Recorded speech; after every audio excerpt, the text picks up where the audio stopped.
4, 3, 2, 1.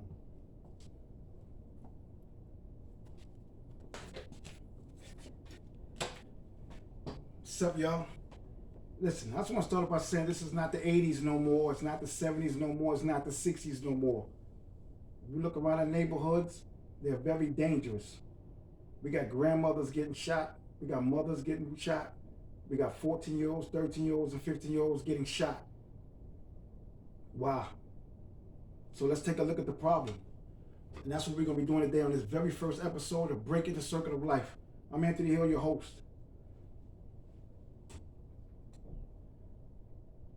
You're having a barbecue, summer day. Grandma, aunts, uncles, neighbors, friends. Sunny day, we're in a park. Everybody's going to come outside. We're having a barbecue. We're going to have a good time. So now,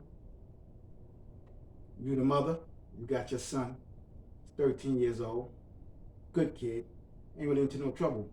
But you got a cousin. Yeah, that cousin. All of us have one. Yeah, Bebe's kids. Coming all the way from the other side of town. He done got wind and heard it's going to be a party. But it's not a party, it's a barbecue. But 20, 22, 23, it all sounds the same. It's going down. Food, music, girls, drinks, it's a party. So now Bebe, kids, is on the way over. So now he's not rolling by himself. It's all the way on the other side of town. So he bring 2 or 3 friends with him. Okay. These his friends, them his homies, hanging out. So they're coming over to your barbecue. Now remember, your son is out there, your 13-year-old son, and your mother's out there. Okay? Her friends is out there. Other kids is out there. Your son's friends is out there. Your friends is out there, and other family members. But here come Bebe. He gets there to the park. They're having it outside the park in the projects with his 3 friends. So it's 4 of them. They get to the front of the gate. You see them coming because you see other people starting to stare. Like, who these guys? Do you stop them? You don't stop them. You probably don't want to embarrass them. So you let them in. All along knowing that Bebe been in and out of jail. And he's in them streets. So what happened? You was the first line of defense. Let me explain. Don't get mad. Be patient with me. And I don't mean to offend nobody, but you was the first line of defense. You was the first person that could have done something to possibly save everybody their lives. But you said nothing. Bebe's family. You don't want to be looked upon, down upon by the rest of the family. It's understandable. It's understandable. Yeah, feelings. Yeah. How people going to look at you. Yeah. But this is not the time for that. You have to act. So now he comes inside. He's mingling. He's drinking. His friends start to drinking. You got a little sip, sip, sip there. Okay. It's okay. You want to have a good time. So you say, they ain't getting in no trouble. You might want them. Don't you start no trouble here. And you feel like you did your job. Okay. So now they're having fun. But along comes a car. And the car is driving down the block real slow. And who do they see? They see your nephew, your sister's child, out there. And they recognize his friends too. Now, just like your nephew come from way across town, it's a small world. So too are these guys on the other side of town, but they're in the car cruising around and they're looking for trouble. Matter of fact, they're looking for your nephew. And guess what? They see him. So now They gets out the car, comes towards the entrance. By the time your nephew and his friends realize they there, it's a little too late. But they don't scream, get down, and duck. They're running for their own lives because in their minds, them guys is only there for them. So they're gonna take care of themselves first. Self-preservation. So it starts to run and the shots go off. Now I know what you're gonna say. Them guys shouldn't be shooting in a crowded park. Yes, I totally agree with you. But Bebe and them shouldn't be in that crowded park either. You see, it ain't no playing two sides of the fence. But more importantly, what about you? You're not in the streets. You're on one side. So watch the company you keep. He's family, but he shouldn't be in there. You let him in. So anybody get hurt in there. Just so happened this day, you look, 2 people are shot. Your neighbors, she's 60-something years old, and your son. Bebe got away.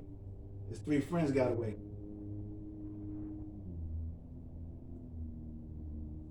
Who let that happen? Who could have prevented that? Who could have stopped that? I know you're going to say you're not the police. Let the police do their job. And that's the problem. We're screaming defund the police, and I agree with that. Defund the police. Every year, they can have more and more police officers, and our neighborhoods are not getting safe. Every year. But see, what about us? Are we not the peacemakers? So you say, well, we're not supposed to squash the beef between them? No. Peacemakers. Not saying you always have to squash beef, but you can deter it. Tell Bebe and them, listen, I love you. Here, I got some sandwiches and everything. I'm going to wrap up. Y'all stay over there. I'm going to give it to y'all. Here's a couple of dollars, but y'all got to go. Don't let them in that park. Don't let them around them kids. You're letting a target around your kids and your family and your friends.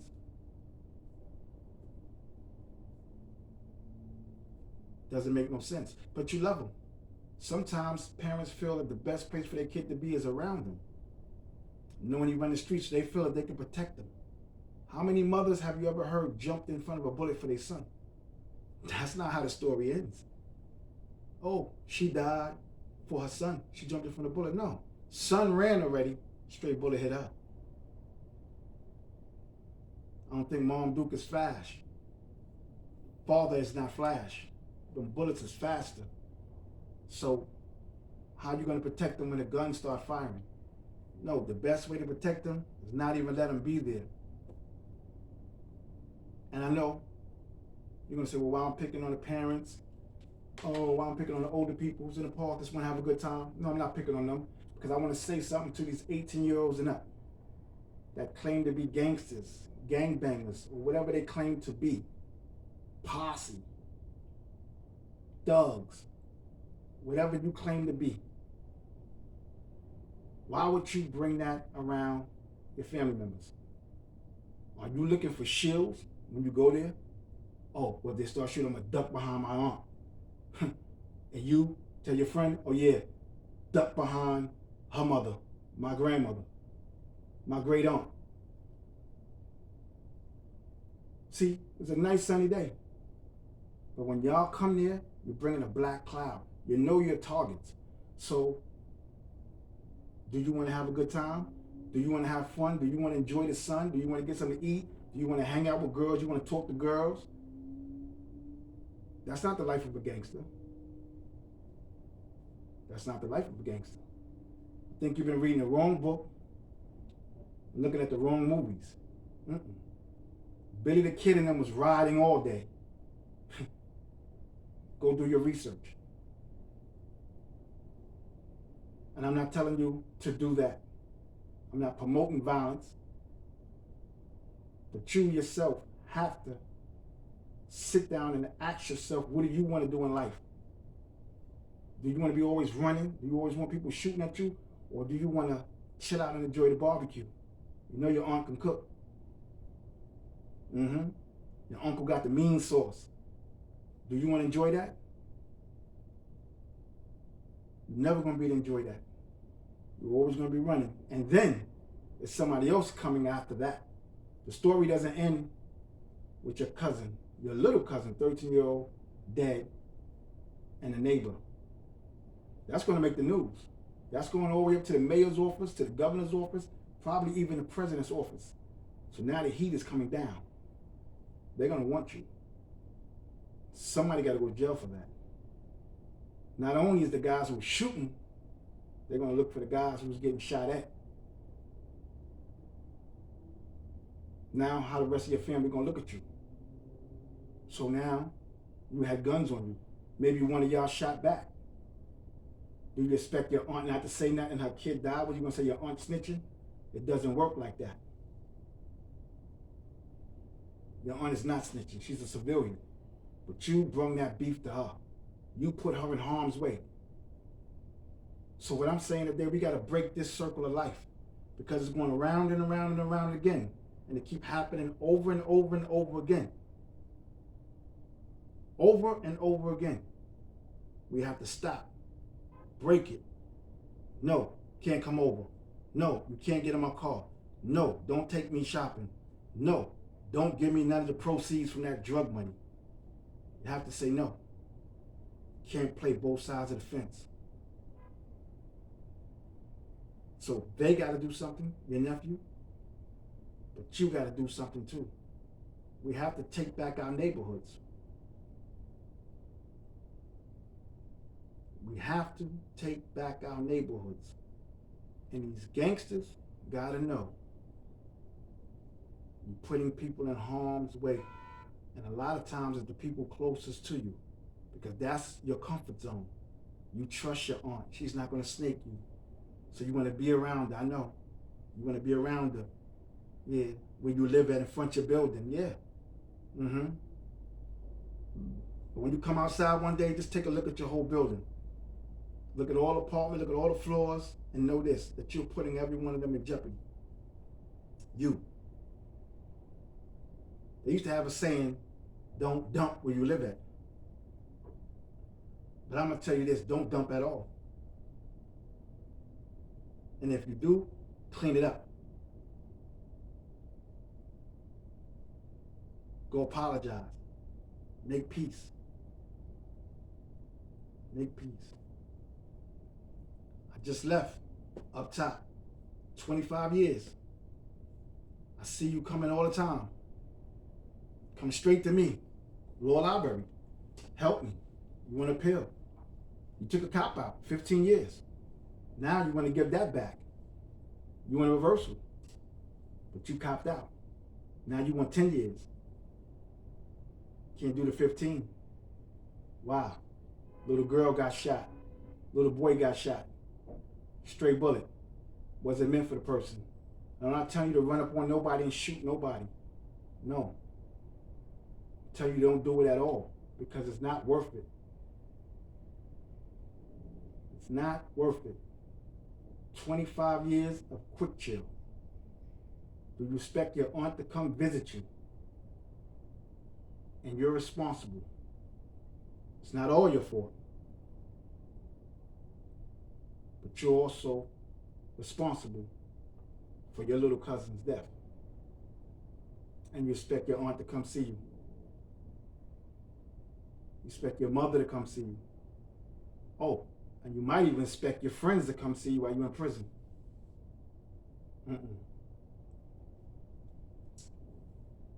That's not automatic.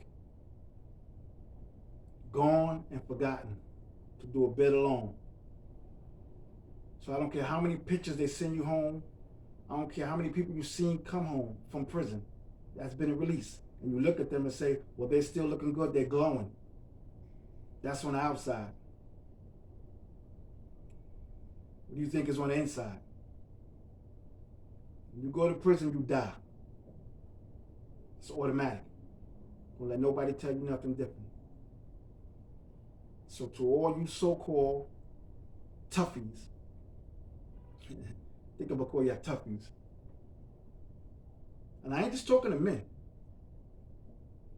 I'm talking to women too. Or however you identify yourself. Look at the life you're living and ask yourself, are you putting other people in harm's way? You know you're a gangster, don't walk down the block holding your daughter's hand. And I don't mean to offend nobody. I don't mean to offend nobody. But if you shot at somebody the day before, you have no business holding your daughter's hand the next day. And I'm not talking directly to nobody, I'm talking in general. But life keeps repeating itself. So these situations are going to keep happening and happening and happening. Not one incident is repeating, it's recurring. Stop.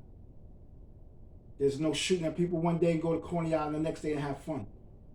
You want to play in the water now. You want to go to the pool. You want to be a regular kid now. No. You took yourself out of the fun days. That's why clubs are so popular at night, but also so dangerous. But you're going in parks, playgrounds, the beach, baby showers, knowing that you have beef. And it's not no, I smacked you or I said a mama joke. No. Guns was drawn already. You shot at them yesterday. And you're chilling with your aunt the next day and your little cousin in the park. What sense does that make? You got a gun on you, but your aunt don't. You might got a bulletproof for him, but your aunt don't. Your little cousin, he ain't have bulletproof for him. So we have to break that circle of life so life can continue. I thank y'all for tuning in to this very first episode of Breaking the Circle of Life. I'm your host, Anthony Hill, and until next time.